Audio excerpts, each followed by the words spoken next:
There we go. Continuing on in the Big Book of Alcoholics Anonymous. Two Wives, page 111. The first principle of success is that you should never be angry. Even though your husband becomes unbearable and you have to leave him temporarily, you should, if you can, go without rancor. Patience and good temper are most necessary. Our next thought is that you should never tell him what he must do about his drinking. If he gets the idea that you are a nag or a killjoy, your chance of accomplishing anything useful may be zero. He will use that as an excuse to drink more. He will tell you he is misunderstood. That may lead to lonely evenings for you. He may seek someone else to console him, not always another man. Be determined that your husband's drinking is not going to spoil your relations with your children or your friends. They need your companionship and your help. It is possible to have a full and useful life, though your husband continues to drink. We know women who are unafraid, even happy under these conditions. Do not set your heart on reforming your husband. You may be unable to do so, no matter how hard you try. We know these suggestions are sometimes difficult to follow, but you will save many a heartbreak if you can succeed in observing them. Your husband may come to appreciate your reasonableness and patience. This may lay the groundwork for a friendly talk about his alcoholic problem. Try to have him bring up the subject himself. Be sure you are not critical during such a discussion. Attempt instead to put yourself in his place. Let him see that you want to be helpful rather than critical. When a discussion does arise, you might suggest he read this book, or at least the chapter on alcoholism.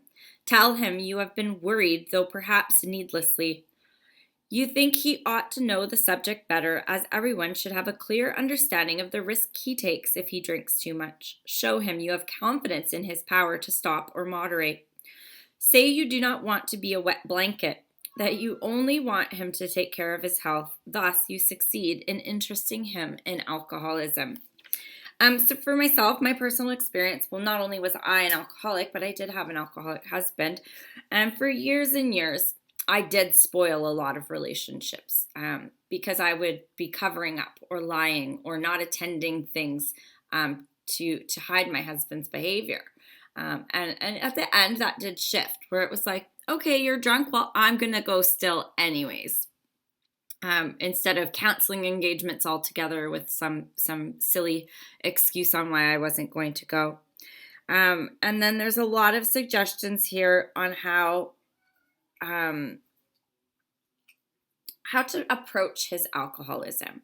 And so to not be that nag, that killjoy, that wet blanket they discuss on, pointing the finger, you need to get sober, you need to do this, you need to do that. And I know as myself as an alcoholic, when people said that to me, I really didn't like them. And those would be the first people to go in my circle.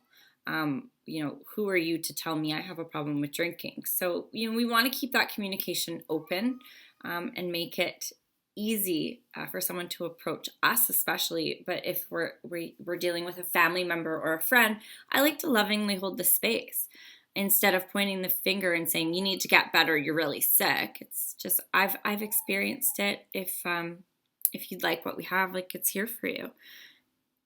Anyone else? Other comments?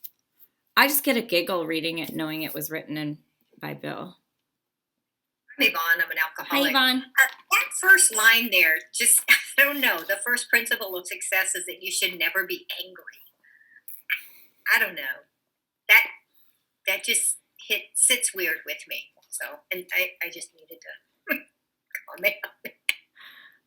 It takes on a whole new meaning when it's written by Bill, right? Because, how many times were we angry?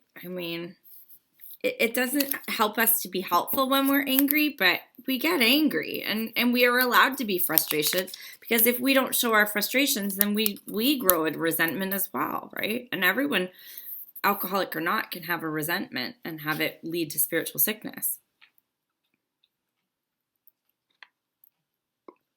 Anne Marie, are you reaching for your button? Haha, I'm getting good at this. Ah, you're so funny. A little more on in that line is the whole thing. Now that I know it was written by a man, it doesn't matter that it was Bill. The whole thing sounds slightly enabling.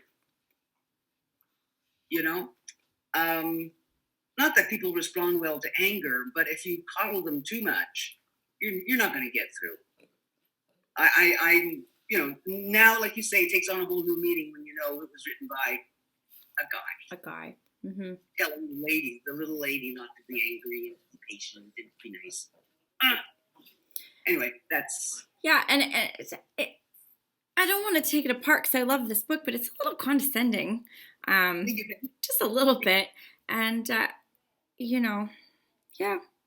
It is great suggestions, though, because we aren't able to change anyone. Marty? Where'd you go? Unmute. Unmute. That was a really good share. You want to share it with us now? Yes.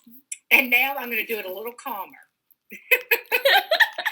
But how dare he? I didn't do it anything. Knowing that it was written by Bill, say that this may lead to lonely evenings for you. He may seek someone else to console him, not always another man. He's like threatening that it will be your fault if this husband has an affair. Granted, 1935, but I just had to get it off my chest. Mm-hmm. And this you really hear the time frame. Like, things have changed a lot. Like, tell me to bite my tongue. Yeah, it is. And it's a different day and age now. Absolutely. Lois, did you want to share? Yeah. And I went to Al-Anon. I also had a drinking husband, and while I was still practicing, I went to Al-Anon. And what I did find was being angry always made the situation worse. Mm-hmm. So if I could control that anger, my whole situation in the household seemed to be on a better plane. Even if he wasn't stopping drinking, at least it wasn't confrontation all the time. That the children actually pick up on, I don't care how young they are, they know what's going on. Mm-hmm. And I learned that you can't cure it, you can't control it, and you certainly can't do it for them. You have to sit back and let them experience whatever consequences, as painful as it may be, and sort of just be there when all the chips are starting to drop and you can say, this might help you. Yes. And it brings about compassion. And anger, believe me, I was angry many, many times. And it didn't help the situation. So along with Al-Anon, I had to understand that I just couldn't do it for him. He had to do it for himself. And he chose not to, so I ended up leaving the situation. But it happens. It does. Thanks. Thank you. And it leads to compassion. That this is a sick person. And no matter what we say or do, they have to come to this realization better. And you do get more, what is it? With honey? What's the frame? Yeah, you get more with honey than you do with something else. My memory's the worst. All right. Vinegar, right. Get more with honey than vinegar. That's right. So that's kind of the moral of that page. He probably has several alcoholics among his own acquaintances. You might suggest that you both take an interest in them. Drinkers like to help other drinkers. Your husband may be willing to talk to one of them. If this kind of approach does not catch your husband's interest, it may be best to drop the subject. But after a friendly talk, your husband will usually revive the topic himself. This may take patient waiting, but it will be worth it. Meanwhile, you might try to help the wife of another serious drinker. If you act upon these principles, your husband may stop or moderate. Suppose, however, that your husband fits into the description of number 2. The same principles which apply to number 1 should be practiced. but after his next binge, asked him if he would really like to get over drinking for good. Do not ask that he do it for you or anyone else. Just, would he like to? The chances are he would. Show him your copy of this book and tell him what you have found out about alcoholism. Show him that as alcoholics, the writers of the book understand. Tell him some of the interesting stories you have read. If you think he will be shy of a spiritual remedy, ask him to look at the chapter on alcoholism. Then perhaps he will be interested enough to continue. So this was before Al-Anon was created. But this page speaks to me a lot of a wife going to Al-Anon prior to the husband getting sober. And that could go two ways. The husband could get mad. I'm not an alcoholic. Why are you going to Al-Anon? Or you can start dripping on that seed, right? We plant the seed and then we slowly drip some knowledge on it. And you know, back then it would be the wife would get this book, the wife would inform herself on what her husband is going through, and then she's able to slowly bring it into the conversation and plant those seeds and then water them by dripping things here and there. And then, of course, as alcoholics, married to alcoholics, we can walk our journey. You know, as hard as it can be, we can get sober. And then bring this home and show in our behavior and in our daily actions how it's working in our lives. And that is the attraction that we can bring the other person in with. And I always love asking people to be helpful. Even with newer sponsees, that first paragraph, I'm really busy. Could you call this girl for me? She's having a bad day and I'm in a business meeting. And sponsees love that. They're being of service. You know, or I'm sick today. Could someone fill in for me? People love to be helpful, and it's being of service to our fellows. And so, you know, we're able to work as a collective, and we need that community. So getting the husband in this case involved in the community, you know, it could work. Not if he doesn't think he's an alcoholic, though, because I don't know, I'm just gonna go drink with those guys. Anybody? It's kind of a dud page, huh?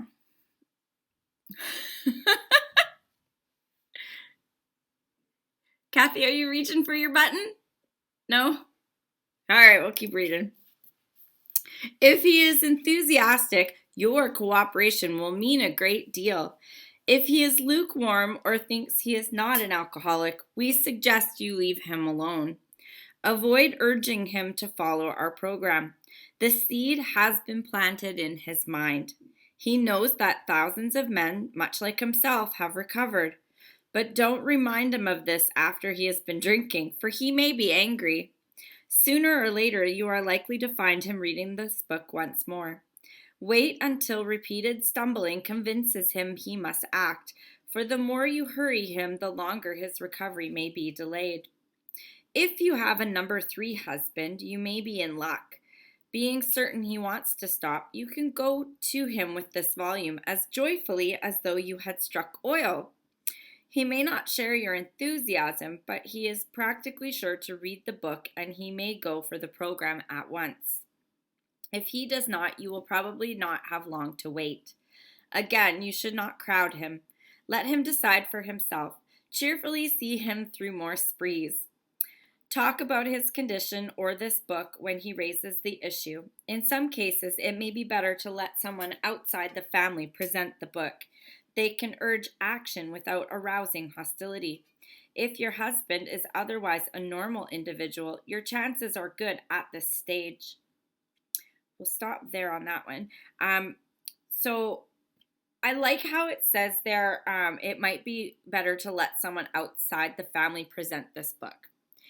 It might be better to let someone outside the family present this book. And it talks about how we as alcoholics can present this book in the preceding chapter, working with others, where we have the wife or the husband call us up and say, my partner needs help, could you speak to him? And that it's explained masterfully in the previous chapter.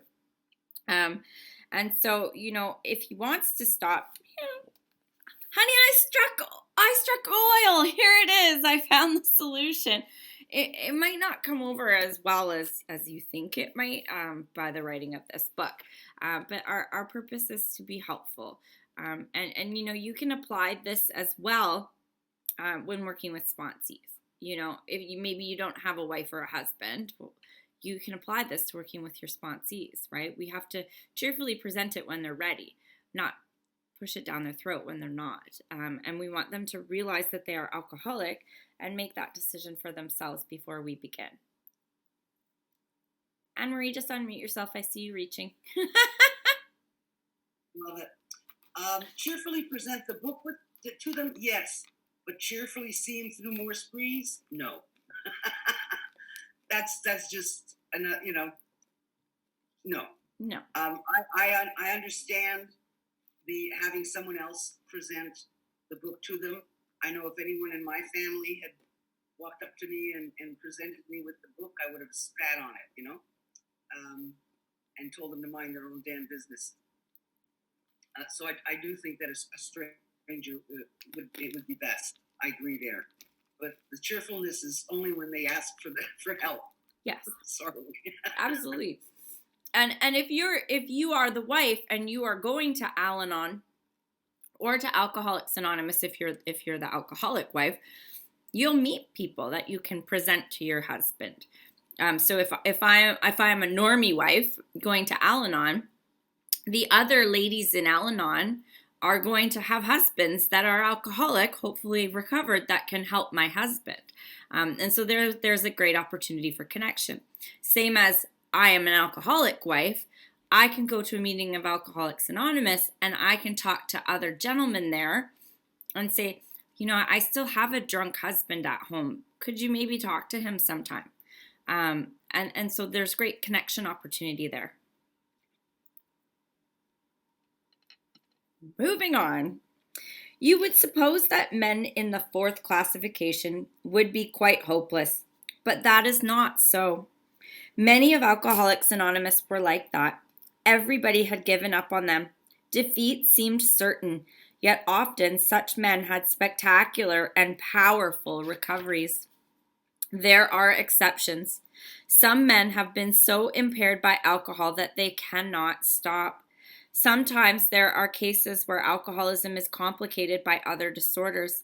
A good doctor or psychiatrist can tell you whether these complications are serious. In any event, try to have your husband read this book. His reaction may be one of enthusiasm. If he is already committed to an institution, but can convince you and your doctor that he means business, give him a chance to try our method, unless the doctor thinks his mental condition is too abnormal or dangerous. We make this recommendation with some confidence. For years, we have been working with alcoholics committed to institutions.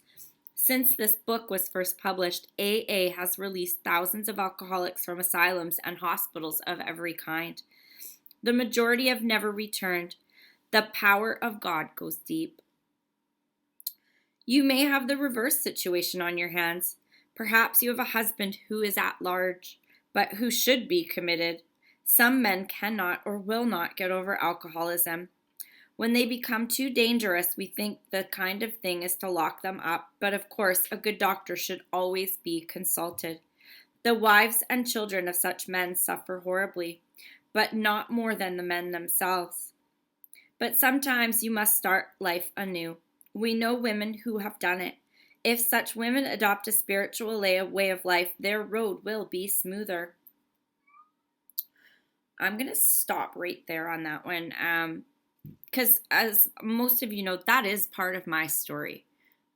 My husband, when we were divorcing, was a husband number 4. And he, when drinking and on his sprees, would be extremely violent and was arrested many times. And when we did separate, he was put in jail for 14 days and held until a place in treatment was opened up. Like he was locked up in jail until a treatment center space opened up, and then was transported from jail to treatment. And he did inpatient treatment and then was released to a second stage, what we call it up here, and stayed sober by court order for about 6 months. And then, as most of you know the story, he relapsed. And I don't consider that time of sobriety. It was court ordered. He was literally going to be put in jail if he didn't get sober. And so, you know, he didn't see the benefit of this program, and he ended up dying of his addiction, right? So I've experienced this. He was too dangerous to himself and to others. And sometimes it says we have to start life anew. And I did. And I did adopt this program in my life because I was an alcoholic wife of an alcoholic husband. So, you know, there is hope in that story. And that, you know, a lot of you saw the picture I posted of my children. My children's transformation is remarkable. And I didn't see how sick they were when I was in it. And so, you know, there is hope. It's just, you have to want this for yourself. There's nothing I could have said or done. I have the court documents where he wrote, I want to get better so I can be reunited with my family. Like, it breaks my heart. He wanted to get sober. He just didn't, couldn't, wouldn't. Yvonne? Hey, I'm Yvonne. I'm an alcoholic. Just on this, you know, as I've talked about before, I too got out of the marriage. He's probably a 2, 3, because of the issues with that and the conflict with me going to the meetings. He didn't like that. But the other thing I wanted to share is that my brother, as I've also said before, you know, had my dad die in 2013 from this disease and my brother in 2014. With that brother, they put him on a list for a liver transplant, but he would not get sober. He went to a few meetings and, you know, chose not to go back, chose not to get sober, and died shortly thereafter. And, you know, so, I mean, they have to want to get better. I mean, just like us, you know, we had to want it. And the court order thing, yeah, like you said, yeah, I'll not drink for this long, but then back at it once, you know, so, that's all. I guess that's all it is. I mean, you have to want it, and some people just don't, or don't see why. So that's all. Yeah, it's one of those baffling things, like how some people get it and some people don't. It's just, I liken it to that switch, right? We don't know when that switch goes and we get that allergy, and then we're a pickle. We don't know that magic moment where we flip into being an alcoholic and can't go back, just like that magic moment where you're just done. You know, it's one and the other. I can't go back to being a cucumber. I'm a pickle, but I'm done messing in this juice. It's disastrous. It's just this moment that we have, and there's no way to get that. It just has to happen. Joanne? Hi everyone, I'm Joanne. I'm an alcoholic addict. So what comes to mind in this conversation isn't so much my husband, because my husband was sober before he got sober, before I met him. And but I think about my brother, and my brother is a lifelong alcoholic. He's addicted to it. He is powerless over alcohol, and his life is unmanageable. He went to go get a pack of cigarettes one night, drove just down his street, totaled his car, and was 6 months in the hospital with brain damage. You know, alcohol takes us wherever we want to go as soon as we pick it up. So I so desperately want to believe that he could choose this. I so desperately want to believe that he could. But you know what? If I get honest about myself, I mean, I started drinking when I was 20. 11 and I stopped drinking at 23, but somewhere around 18, I wanted to stop drinking. I couldn't. Mhm. I couldn't. And I have to remember that. And I can't get anyone else sober because I couldn't get myself sober. And how I ended up in AA is just a friggin' miracle. And it's a gift. And I don't trust that I will get that gift again. So today I'm at this meeting and I'm sober and I'm aware that I was given this gift to be sober to be at this meeting, and I just don't test the waters because I just don't know what my addict alcoholic mind would do is if I picked up again. And so it's harder to think of it that way because we all want to be able to control the people we love. Hell, I wanted to control me when I was 18. Like, why? Swallowing, saying to myself, stop swallowing, stop swallowing. It wasn't a choice. It's a disease. And some people don't make it, and that's really sad. And when you sponsor people, you realize that the core of their being, they want to be sober for their kids. They want this. And yet you pick them off the curb and you get them to a rehab and you say, okay, one more time, here's a chance, you know? And at some point, you know, I think that the acceptance of surrender, like I can't make a decision, so I'll turn it over and I'll accept the gift that's being given to me. Mhm. But that's complicated and I just can't walk in other people's paths. But I do in terms of, you know, my brother I'm one of 6 children. My brother went through every single person in my family. And, you know, I'm an alcoholic, please help me. Just screwed up all my siblings' lives at the time that he went into their lives. And finally he called us. And my husband and I were like, we will drive you to a detox. But you are not coming into our house with our children very young and causing havoc. We will help you come into recovery, but we're not going into your alcoholic world. And the other thing I just wanted to say is, I don't know about the guys today because I'm a little bit older, but most of the men that I've ever met are really prideful. And the idea of a woman reminding him that he's a failure does not go over well. And then they learn to hate you because you represent they're a failure. Men with men, women with women. And it's always funny to watch a bunch of guys talk about asking for help. Well, we don't ask for help until you don't offer help. You have to ask for help. It's like they have all these rules. At least that's been my experience. All I know is I don't understand that world, so I stay with the women. And that's it. Thanks. Thank you so much, Joanne. I had so many things to say and I just lost it. Anne Marie. Hi. I just wanted to go one step further from what Joanne just said about not testing the waters. My late sponsor used to say, I know I have another drink in me, but I don't know I have another recovery. Yeah. And it's as simple as that. The first time's a gift, the second time is hard work. That's it. Yeah, that's good. Absolutely. Oh, I'm on mic. That's okay. But that's like Joanne said, like, I don't know how I got to AA. Like, God put me where I was, and I know that for a fact. Like, this wasn't me going, I think I need to stop drinking. This was like, he plopped me in a meeting where I heard my story that day, and I'm like, I get it. Okay.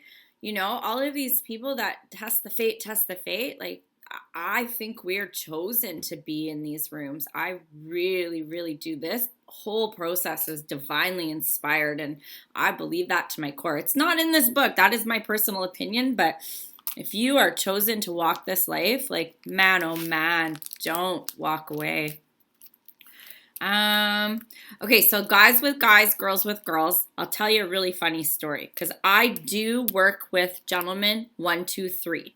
If someone calls me and they reach out and they need help, I will help them 1, 2, 3. Then I pass them on. Now that I'm dating Joe, I just pass everybody on to him.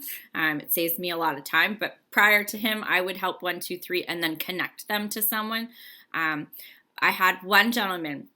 because I work with a treatment center, and he had a history of female sponsors over and over and over again. And so he heard me share in a meeting, and he approached me and he says, "Will you be my new sponsor?" And everybody was like, "Oh, that guy," right? He didn't realize I was a hard-ass big book thumper. And within about 2 weeks, he's like, "Whoa."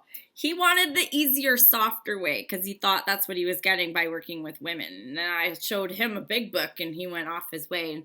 And not sure what happened to that gentleman, but I haven't seen him around, unfortunately. But women and men think differently. And especially the question was more about people who identify as others, or, I always suggest find someone like you, because they're going to understand what you think about and what you feel. Like myself, I know girl. I know girl stuff like inside and out.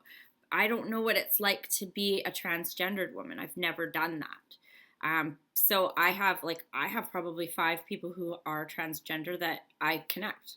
And anytime I find someone new, connect them. It is always the best to connect them. You can 1, 2, 3 anybody. 1, 2, 3 anybody. That's, are you an alcoholic? Do you want what we have? Okay, can you do a higher power? Yeah, sure. Then let them do everything else with someone who is exactly like them, because they're going to be able to relate, experience, and we need that. We need that a lot, especially in a 4-5. I don't know how the fears of a transgender woman work. I've never experienced that. And I don't know how guys think, so I never would touch a 4-5 with a guy, because I'd be womening that all up and down. Imagine. Well, you should have done it this way, you jerk. Annette, go ahead.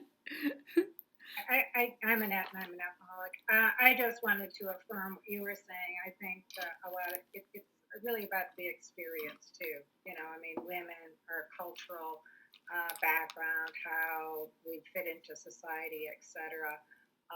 And because of the fluidity, I know, having some, just living long enough to kind of see it a little bit more. So there is some adjustment, but I still think, again, it is part of that experience. For some reason, I'm sponsoring a lot of gay women, and, ebbs and flows. But there are situations where I say, I think you need to talk to, so-and-so and so, because they're going to have a better understanding of this situation than I do. And then here in our area, we always kind of practice you have to have 3 people who know everything about you.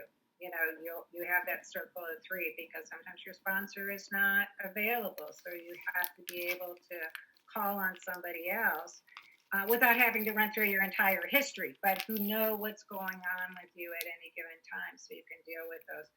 So with the grant sponsors and everything else, the circle is pretty big. So it's pretty easy for me to say, oh, well, why don't you talk to so-and-so, because she has had that experience, or something like it, and can give you much better direction than I can.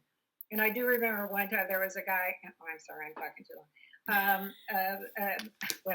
She died as a she, but he was older, and this was quite some time ago, and was transgender. And I really do give the old guys in the program a lot of credit.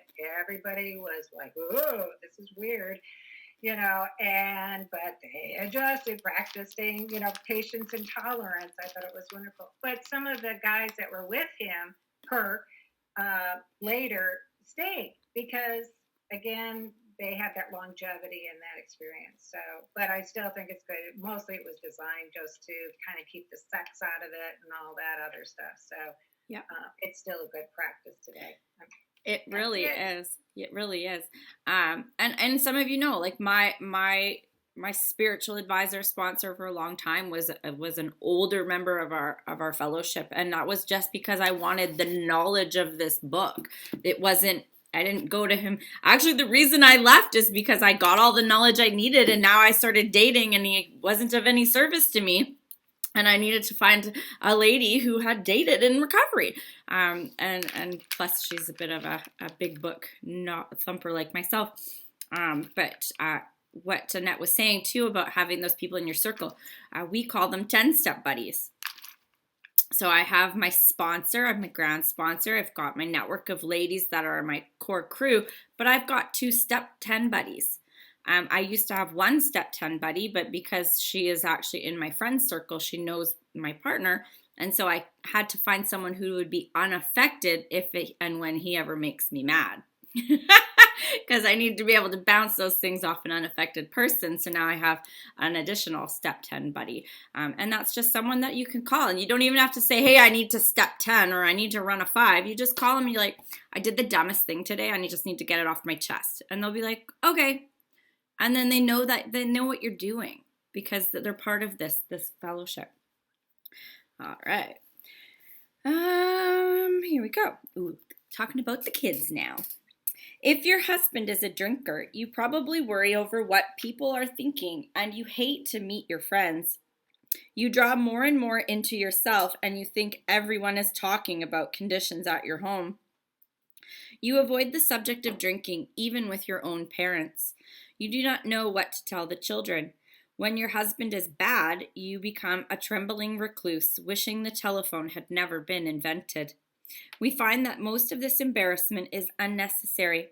While you need not discuss your husband at length, you can quietly let your friends know the nature of his illness. But you must be on guard not to embarrass him or harm your husband.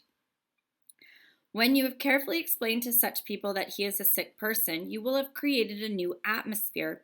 Barriers which have sprung up between you and your friends will disappear with the growth of sympathetic understanding. You will no longer be self-conscious or feel you must apologize as though your husband were a weak character. He may be anything but that. Your new courage, good nature, and lack of self-consciousness will do wonders for you socially. The same principle applies in dealing with the children. Unless they actually need protection from their father, it is best not to take sides in any argument he has with them while drinking. Use your energies to promote a better understanding all around. Then the terrible tension which grips the home of every problem drinker will be lessened. We'll do the employers next. Let's do friends and children first. Because this will probably end us with the conversation, I'm suspecting. So with friends and with family, they lie. So if we are the alcoholic, our partners are lying for us, covering up for us all the time. For the wife, being the wife of an alcoholic, I ended a lot of friendships. My husband was not only an alcoholic, but a narcissist. And so lots of jealousy. I wasn't allowed to see certain friends. Of course, going out of the house without him was a no-no in certain instances. But family events, all the time, I was making up excuses and covering.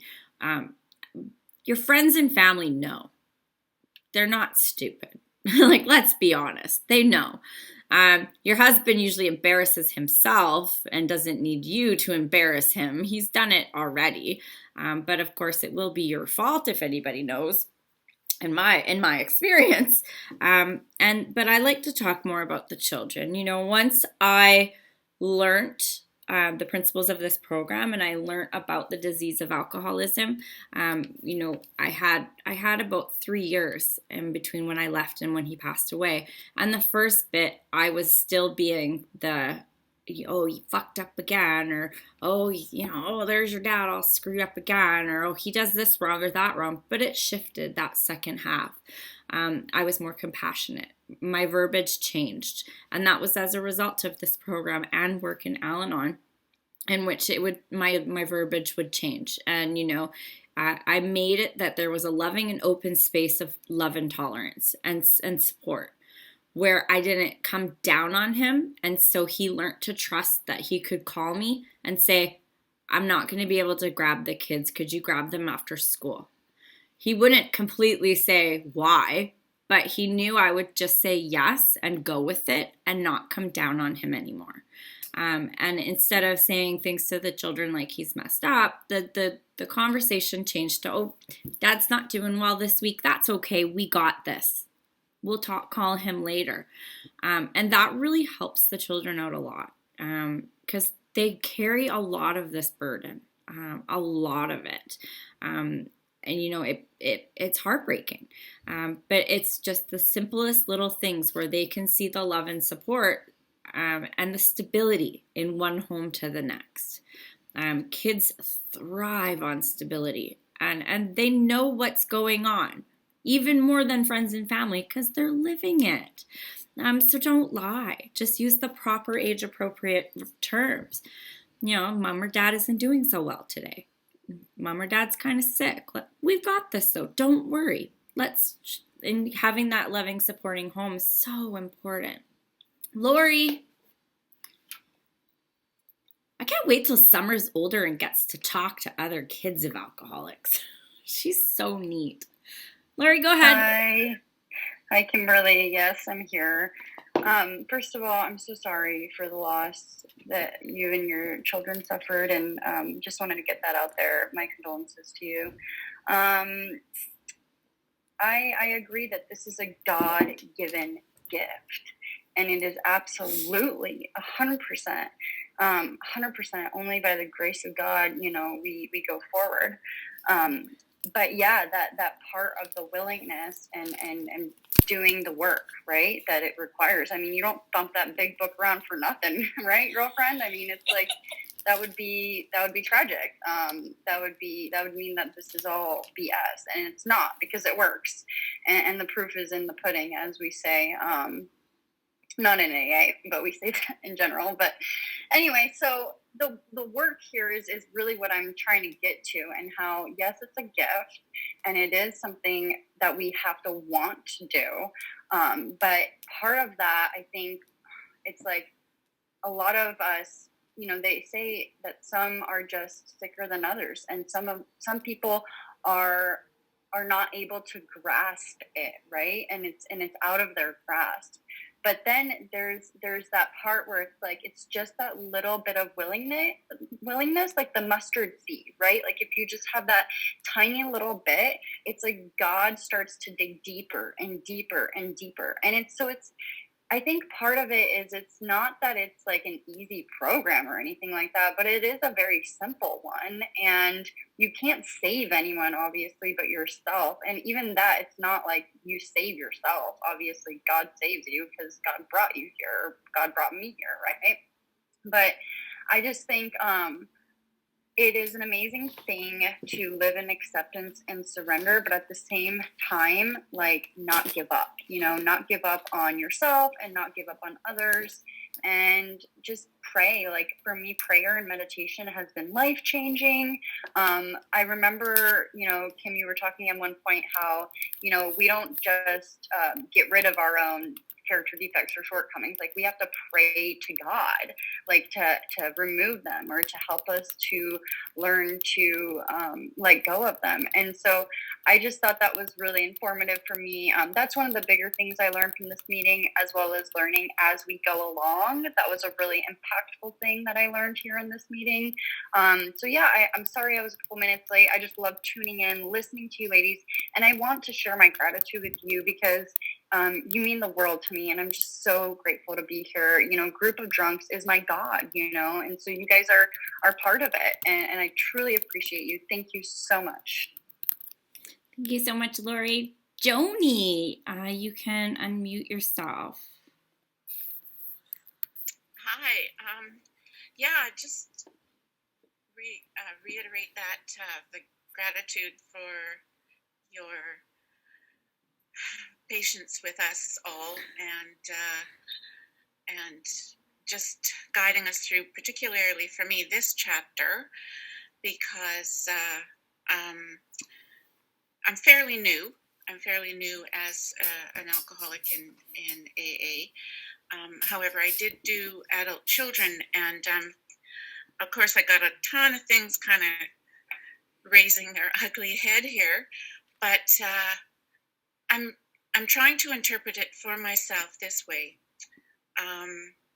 any little people inside of me still suffering that might take me out to drink, not necessarily drink, um, but do something foolish. Um, I'm listening to each of you ladies, and I'm hearing and interpreting inside myself that there is a tremendous amount of love for your children, and that you want them to know, and I want mine to know, the love I have for them, and how I want to talk about it. I still want to talk about it. I want to talk about having two parents who are alcoholic, because of course I was backed into a corner by their situation, and also because they were working in the health profession, so there was nowhere to run, nowhere to hide for me. I couldn't even go to the doctor because we had the same doctor when I was a kid. So anyway, life went on, and I don't know if I'm coming across clearly enough, but any attempt that anyone makes right now to bridge the gap between their children, whether they're adult children or still small growing up children, is an act of love between you and your kids. And I'm getting a little bit emotional here. And one thing that our adult AA and Al-Anon adult children did, it was a 12-step adult children's group, it wasn't a community group, is they started an Ella teen group. And I used to look at that Ella teen group, and there wasn't one damn teen there. They were all grown-up women. Actually, I think there's sometimes a couple of men that showed up, and they went through the Ella teen literature. And I'm probably ready for that now, in my 60s, to work with the teenagers' points of view within myself, like that. Well, particularly the depressed and angry points of view inside myself, because they don't just disappear; they stay until I deal, And counseling can deal with them for a bit, but so thank you for guiding us through this family afterward and the wives, little bit by little bit. I appreciate it. Thank you so much. Thank you so much, Joni. I heard something at a meeting by one of the she's a very respected, mature member in my area, and I consider her one of my spiritual advisors, and she shared at a meeting, and it hit home to me. And it applies for those who are adult children of alcoholics, but also alcoholics who may have been shitty parents to their younger children. And she said at a meeting, she's like, I realized it wasn't like my mom woke up someday and said, I'm gonna fuck that kid up. She did the best she could with what she had at the time. And that just hit home with me. And it's so true. It's like our parents, they love us. They always wanted the best for us. They just didn't have the tools or the capability at the time to be the parents we expected them to be. And what do expectations bring about? Resentments. And so my resentments of my parents are of my own making due to my expectations of what I thought they should do, without realizing that they were doing the best they could with what they had. And so like for myself now, I don't hold any guilt or shame regarding my parenting, because I realized that I did the best I could with what I had. And now I've got more in my toolbox, and I'm able to be better now. And I say this, and I've said this in amends to my kids. And it's funny because my older daughter, a lot of you know, has had serious resentments against me. And now we've rekindled our relationship. She was here last night and met Joe for the first time. But Summer even said to her, hey, Mom did the best she could. She was sick. And that's from a 10-year-old to a 21-year-old sister. So we have to remember that, we do the best with what we had. We didn't wake up one day and say, I'm going to fuck these kids up for life. That was never our intention. But our living amends is doing better and being better each day. And it helped me a lot, and I hope it helped somebody. Regina, you had your hand up first. Hi, I'm Regina. I'm an alcoholic. This whole meeting, I've been thinking about my brother-in-law who has come to me and asked me about AA. You know, one of the first, he asked me like probably 27 years ago, you know, what a meeting was all about. And I invited him to a meeting and I gave him a big book and I sat down and talked to him about, you know, what's in the book and how it might be able to help him. And through the years, he's been sort of curious, and he's been like, he's had some really big jackpots, and he's done, he's gone to AA, and he got as much as 30 days, and then he had a couple of other jackpots, and this just recently, I saw him in the summer. I saw him on Cape Cod, and he told me he had 120 days sober, but he's not going to AA. And I asked him, I said, oh, so you're going to any Zoom meetings? And he's like, no. He's like, you know, I'm not going to go down that route. And in the past, he has said to me that if this is an honest program, he said, I don't think I can be honest with myself. He's one of those constitutionally incapable of being honest. And what's so heartbreaking for me is, you know, when you talk about children, I spend time with him and his family, and his kids are anxious and they are seeking attention constantly, and he gets very upset with them. He screams at them. It scares them. And, you know, it's a hopeless feeling because there's really not much I can say to him other than just being of service. And if he asks me any questions, I'll respond. And the only thing I can do is be the best version of the big book that I can be. But it's heartbreaking because I've seen people in his position go through the same things and come into the program and get better, and their lives turn around. And it's just one of those things where I just have to keep praying for him, and that's all I keep doing. You know, we have a much better relationship than we used to have. I think he's still curious, but his experience in AA wasn't great. And I had tried to hook him up with some men in my group, and he just never, they actually reached out to him, and he would never, he was in too much denial, and he would never respond. So he didn't make any connections. And I can't do it for him, you know, and it's heartbreaking. But, you know, when we talk about, you know, kids wanting to have structure, that's so important. And I just don't know that he and his wife are capable of giving their kids this structure. And it's like when you go to their house, it's like it's like the tornado, you know, they're just whipping around every single room, and it's painful.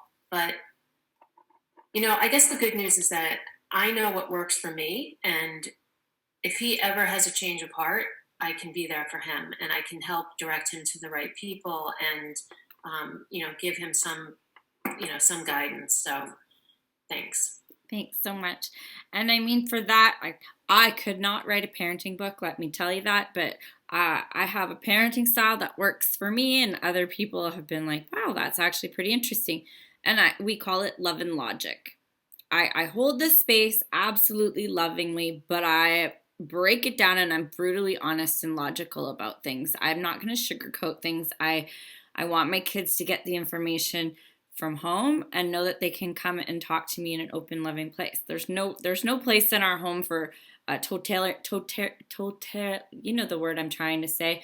I'm not running a communist house in my house is what I'm like. There's no iron fist, but I'll be like, well, you know what that's going to end up bringing you to do, you know, like really bad example, but Summer said she wanted to get one of those tattoos across the lower back at 16. I said, well, you know what happens to girls that get tattoos before they're 20? She's like, what? I'm like, they end up in AA with babies. She's like, huh? And I was like, very blunt, right? I'm just like, we use humor and keep it so that my kids come to me, and I'm just like, this is the experience I've had, and I'm not going to sugarcoat it. But, you know, with young people in AA, I think a lot of the problem is that they hear people say, find somebody who has what you want. And a lot of the time they can't see anybody that has what they want, because what young people want is the Maserati with the rapper girlfriend and, you know, the homeboy lifestyle, whatever, right? And so they come to AA, and that's not the picture of the life that they want. And so, like, that's where I like the 90 and 90 is it's like, check out a few different meetings. Find a meeting with maybe some younger people. Check out the YPAW. The YPAW crew is amazing, and you can find YPAWs everywhere. VaniPaw is amazing, the VaniPaw crew in Vancouver. And so for young people to find other young people doing AA. Because they come into AA and they hear a bunch of older people or moms and dads, and they're like, this isn't for me. That's not the life they're looking for. But when we can send them to a young people's meeting, then they see other young people having fun, sober. And that's something that they want. And then our YPAW has a bunch of older people in it that are fun too. And so they have those senior members, not saying senior citizens, but mature members of Alcoholics Anonymous that are there to carry this message. So for anyone who does have kids or brothers or sisters that are younger, try to get them to connected to YPAW. Because it's YPAW, Young People in Alcoholics Anonymous, and they always put their city name first. So VaniPaw is the Vancouver Young Peoples of Alcoholics Anonymous. If you call your local central office, and I think YPAW has a website even maybe. You should be able to find them on Google, the Young People of Alcoholics Anonymous. And even if you have sponsees that are younger, get them to do service with YPAW. YPAW has a shit ton of service positions. They do a lot of activities. Keep them connected to the big book people too, though, because sometimes they get way too caught up in the YPAW fellowship. That's just my disclaimer. You want to keep them in the book as well as in the fellowship, but it shows them a fun side of AA to get them involved in the young people's, because they see the mature members and they're like, this isn't what I want. I don't want to be an old lady, da da da da. But yeah, the YPAWs are a blast. Anne-Marie. Two things. We were fortunate here in Montreal that the PAW group ended up being called Monkey Paw. Montreal young people, alcoholic, Monkey Paw. But what I really wanted to say was getting back to what you were saying about the parents doing the best that they could. Mm-hmm. I know that right now we're discussing alcoholic parents, alcoholic children, grown up, and that. My parents were not alcoholics. And I resented the hell out of them for a very long time, even after I was sober. And it wasn't until I realized that even they were doing the best that they could. You don't have to be alcoholic to be dysfunctional. Yep. My family put the fun in dysfunctional anyway, but they also did the best they could. All right. And I ended up an alcoholic anyway, because that's what I am. It had nothing to do with that. Just wanted to point that out. Not all of us had alcoholic parents. This is true. Very true. All right. Let's pop this tape off, and we will see everybody again next time for the